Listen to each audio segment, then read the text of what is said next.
Hi everyone, I'm Luke, and I hope you're ready for another Avem Empire airship showcase, because that's what I've got today.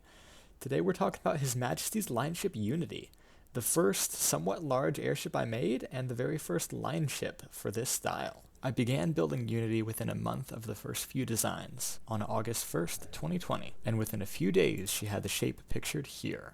A few weeks later, she was painted and fully finished, though she has since received some updates, primarily aesthetic, with the additional inclusion of smoke and EMP protection, after I saw her get eviscerated by lasers and EMP missiles a few too many times. Unity was designed to bring a menacing broadside to bear, foregoing some of the whimsy of the reference arts in favor of a pragmatic, historically inspired gun layout, with my own take on a set of ventral weapon systems. Unity was my first airship to use crams in a non-bomb role, emplacing both broadside casemates that you'll find recurring frequently in later designs, and some free, barely armored 2-axis mounts that do not show up again in the Avem Navy. While it's easy to see all the ways in which my design philosophy can be tracked from the early designs to the latest, I also want to highlight that sometimes there are ideas that you try, find kinda work, but leave behind as your style evolves. Every design set has false starts, and if you're building your own cohesive fleet someday, it's important not to feel like everything must be consistent and perfectly planned out from the start, because it never will be. As you go, you'll learn what works and you'll keep doing it, and you'll discard what doesn't, and that's what I did here. Back to the design and features. Unity has a main armament of 3 ejectored, twin 400mm APS firing timed HE frag at 20 RPM each, or 2 shells per second between all 6 barrels. These guns, for 5 years, fired at 19.2 RPM with the original Tetris, but when I was looking at them again, I realized there's actually just enough spare room to bring them up to 20 RPM with minimal readjustment of stuff, and no reduced protection or anything, so I did that. They now fire at a nicer RPM, and a slightly higher one too. And speaking of nice numbers, 142.85mm is the caliber of Unity's 5 dual-purpose secondaries, which fire timed munition defense shells at an actually nice 30 RPM from their emplacements behind the funnel and 2 on each side. This tight layout of Unity's main dorsal guns around its compact superstructure gives it a really distinct look, both in profile and up close. Also clustered around the bridge, you'll find 4 20mm simple AA, and, higher up, a pair of quad 40mm simple guns, with an octuple 40mm in place far forward in the bow, and 2 20mm on the lower superstructure, or the substructure. Unity's bow structure is thin and clings tightly to the gas bag, like you see on the original Independence and on Resolution, but much unlike the later Monarch and other cruisers and battleships that I've made with their wooden decks. Below the AA gun and a dainty little ram point is a proper protrusion, which stretches forward and bears the weight of a pair of twin casemates, which you'll find are also mirrored on the stern, as well as the first of 4 2-axis mounted 1500mm cram turrets, which continue along the ship's ventral side at a near equal spacing. The last of the ship's weapons are the broadside 1600mm crams that I mentioned earlier, emplaced in 4-barrel batteries, both fore and aft and on both sides, for a total of 16 barrels.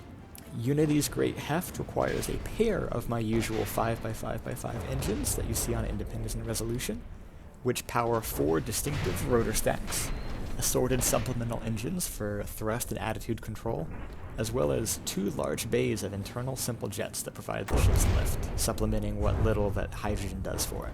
Looking inside Unity's hull, you can see how the locations of the main APS and the crams were influenced by each other, with the crams kind of pushing the APS a little bit further inward, and the APS pushing the crams towards the ends.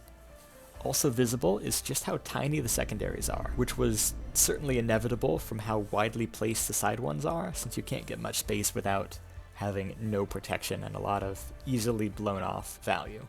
In the airship's core, you'll find the ammo, an EMP-proofed AI, and those aforementioned engines. If the engines were separated into 2 sections that are combined into a 10-meter long one, it would provide a little bit more redundancy, but that's not something I was especially focused on designing for. Speaking of that EMP protection, Unity makes use of what I'm calling the heavy armor tree, network, or web approach, where nearly all of the ship's heavy armor sections are connected, including with non-structural lines reaching out along the outer hull, with the goal to collect EMP wherever it hits into the zero-resistance heavy armor network, so it gets absorbed into the surge protectors that lie alongside it, rather than hitting anything that's between the branches but not touching the heavy armor network, like the lift jets fore and aft and some various local weapon controllers. It took a long time to execute this system, especially doing it as a refit, but it does mean that Unity's vital systems are mostly EMP-proof. You can also see from this view how minimal the airship's heavy armor use is. As on most of my airships, armor is a bit of an afterthought, as I try not to make them too overly large, and I try to keep heavy armor minimal. Speaking architecturally now, Unity has many interesting features that tell you how my design language was growing and evolving as I got into the higher cost bracket and refined my skills. The bow and the whole ventral structure are oddities, something that I tried out but whose features I overlooked and didn't try to repeat when I got to doing later designs. The super-firing main guns are new for the Avem Empire, as is the reuse of calibers seen on previous ships like Resolution. But before long, both of these will recur on a majority of my designs. The basic octagonal front that the bridge has is also a classic that I'll replicate many times. And the rangefinders/fire directors that make a bold appearance on Unity's super and substructures will be back, but not too frequently, and only on the more realistic designs like the ones Unity imitates. I absolutely love the aesthetic of the cram batteries mounted below the ship's center of mass to provide some aesthetic and recoil counterbalance to the otherwise top-heavy design, a goal which the free 2-axis turrets help with too. Rounding out the list of Unity's distinctive features is her stern with its visually powerful propeller shafts. I think they were inspired by the airships of Leviathan by Scott Westerfeld, especially the titular airship with its clanker engines controlled locally and accessed by struts, but I certainly went beyond the inspiration when I made this. Most of my large airships have 2 or 3 props, but Unity's 4 carry so much more visual weight, especially with the size of metal struts they're on and how widely and highly they're placed. And, last but not least, the stern has a precarious little platform with a plane catapult on it. This catapult is definitely not a replica of the one used by French Navy battleships that I made for an Alsace replica I never finished. Anyway, on later designs, I make more of an attempt to model the basics for aircraft launch and recovery, but with Unity and how early a design was, you kinda just get launched from the catapult, hope you don't get diced up by the propeller spinning right beside you, and then landing is on you to figure out. And now, without further ado, it is time for the lore! Unity is the lead ship of the 3-strong class of the same name, with Equality and Liberty, her sisters, and a 4th vessel, Justice, having been scrapped while still on the stocks. The class was built to be the capable core of the Avem Navy, in a modernization project that was woefully incomplete by the time war finally came to the nation. When the Varkans attacked, the Unity class and Iron Sky had been completed, while the much-vaunted Constellation and Monarch had scarcely been laid down, and Arbiter was forged into one paper. The cruisers that would complement them, like the heavy cruiser Excellence and super cruiser Warspite, hadn't even been laid down, while the Conqueror class was the closest thing to a modern cruiser that the Navy had. This left the Unities and Iron Sky the lone modern ships in a Navy dominated by pre-dreadnoughts and early dreadnoughts and escorted by modern cruisers. Despite that though, Unity and her less modern brethren still served well in combat, albeit with disastrous losses against vastly superior enemy fleets in the early stages of the war. Unity's motto is Soli Fortis Sumus Una Invicti. We are strong alone. Together we are invincible. Emblematic of her role both as a centerpiece for the Navy, but also of the nascent Empire's aspiration for cohesion and the strength that comes with it. Unity's story in this war began at the disaster that was the frigate and storm in the First Battle of the Oakville Sea. Captained by the veteran naval officer Anderson, with Alcor Yeason as first mate, they discovered that they were fighting a decoy force when the latter officer left the bridge to visit the slippery telescope deck to get a good look at the enemy ships the Avem fleet had easily turning to matchwood.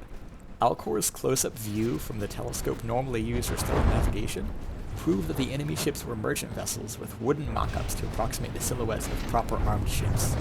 The same armed ships that were hitting up and down the Avem coast, while that nation's strongest fleet was out chasing decoys with their radios jammed. After returning in shame to the Navy's vast mountain anchorage at Berkholzheim, known to sailors against the hold. Unity and some escorts will protect the carrier Endeavour on a nighttime strike against the distant port of Timor.